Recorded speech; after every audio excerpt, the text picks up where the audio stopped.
What is going on, Diablo fans? Dubrunski here. In today's video, I want to provide some critical feedback for the new rumors that have been introduced into the PTR for patch 2.6. I have quite a bit of feedback and suggestions to improve them and at least make them more viable because largely for the most part, I think they're sort of aimed in the right direction of trying to address some critical gaps in D2, but they don't really go far enough to be actually viable, at least in my opinion. So I want to address all of that in today's video. And again, let me know in the comment section below if you guys agree, disagree, you would change any of my suggestions or even go further, because more feedback is better to try and get a better version of the rumors for patch 2.6. So again, let me know in the comment section below what you guys think.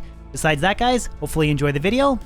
Let's jump in. So the first rumor that I want to talk about is Metamorphosis. Now, I actually really like this rumor, and I do want to give the devs credit because Mark of the Wolf and Mark of the Bear is an entirely new idea and mechanic that has been introduced, and the unique icons for displaying both buffs looks very cool in the Druid as well. For the most part, I think this rumor is perfect. I know a lot of people think it maybe replaces Jalal's, or they don't like the fact that the maximum life is a buff for Mark of the Wolf. They prefer it to be Deadly Strike or something else, but for the most part, I can live with this rumor. I think it's very well thought out. The only suggestion that I have to this rumor, though, is to allow the Druid to directly shapeshift between Wolf and Bear only while using this helmet. It will not be overpowered and will make the striking of the Mark of the Wolf and Mark of the Bear a little bit more fluent and easier to use. That's really the only criticism that I have for this rumor. I do like it. There is a couple bugs apparently on PTR right now where if you get Mark of the Wolf or Mark of the Bear as a buff, you can't teleport while you're in Druid form, and I believe this is probably linked to the fact that you can't teleport in shapeshifting, period. That would maybe be another thing, just allow Druids to teleport in shapeshifting form. But for the most part, I really like this rumor, and I think it's pretty much bang on as a solid top tier endgame shapeshifting Druid rumor. The next rumor that I want to talk about is Mosaic, and again, I do want to give the devs credit for introducing a new mechanic. The percent chance to not consume a charge, that's a neat idea for the martial arts assassin, and honestly, the martial arts assassin needs something, because I would wager that less than 0.05% of players on ladder chose to play a martial arts assassin, so I do like the idea that they're trying to address this character.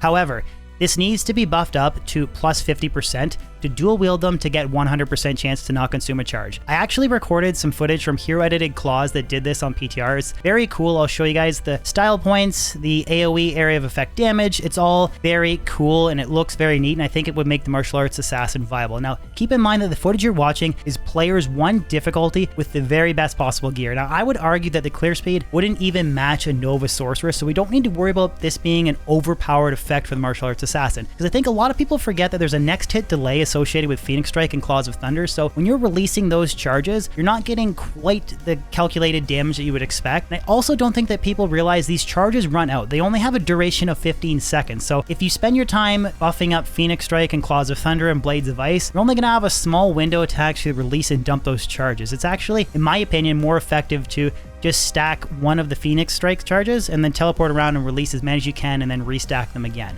So that's really the only suggestion that I would make, other than maybe tweaking the cost of it. If they're not going to bump up the percent chance to consume charges, they need to get rid of the gull, period. It's too expensive to not have that 100% when you dual wield them. But besides that, I think this rumor is a step in the right direction, introducing a new mechanic and making the martial arts sin more viable. But again, I don't think the devs went further enough with the changes. Just make it 50%, and I think the rumored is in a very good spot. Now, moving on to the last rumored, I want to talk about Hustle. I'm going to skip the helmet rumors because they're honestly not very exciting. They're just budget rumors designed to stack a particular type of res. The only very useful one, in my opinion, is Bulwark for a budget mercenary helmet. But again, talking about Hustle, this can be rolled in all weapon types and body armors. Now, the weapon type, it's not exciting, but I think it's fine the way that it is. It's just a budget melee-oriented playthrough rumored. It only has really one endgame use. I could see it as maybe being used on the offhand for a Bozon to proc burst of speed to get a higher IS breakpoint. Besides that, it's not an exciting rumored, it's not an endgame rumored, and I get that not every rumored is designed around endgame content, but I still wouldn't change anything. I think it's fine the way that it is. But the body armor variant is very bad. For Shale, Ko, and Eld, you're only getting 50% faster run walk and 20% increased attack speed. The FHR dexterity and slow stamina drain comes from the runes that are put into the base. The problem with Hustle as a body armor variant is I just don't see myself using this over Smoke, Stealth, Treachery, Duress, or Lionheart. Those are all similarly priced rumours.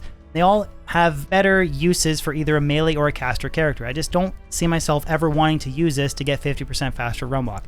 In order to improve this rumored, I think if you gave it 10 all res and then give it a particular aura, maybe level 10 vigor, so similar to Harmony, or a blessed aim aura. So then as a melee character, you'd have to choose, okay, would I rather have 40% increased attack speed from Treachery and a Fade proc, or would I rather have movement speed or potentially a blessed aim aura and a little bit of all res, or would I maybe rather go with Smoke because Smoke is 50 all res It's a little bit better for survivability and held difficulty. It sort of gives you distinct options to choose between, but in its current stance, just a little bit of extra faster run walk, there's just no incentive to use it. That's why I think the body armor variant of this rumored is very bad and needs something specific to make it better. But anyways, guys, that wraps up today's video. Only had a little bit of testing in PTR. I'll try to release some more videos and do some live streams shortly. I've just been pretty busy IRL. Let me know in the comment section below if you guys agree, disagree, you would tweak anything, you like my suggestions, you think I should go further.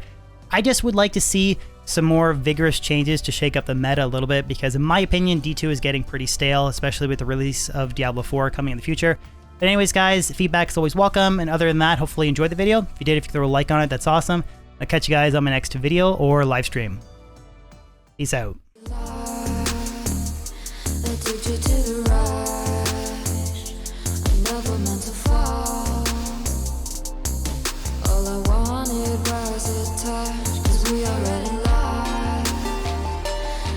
To the right.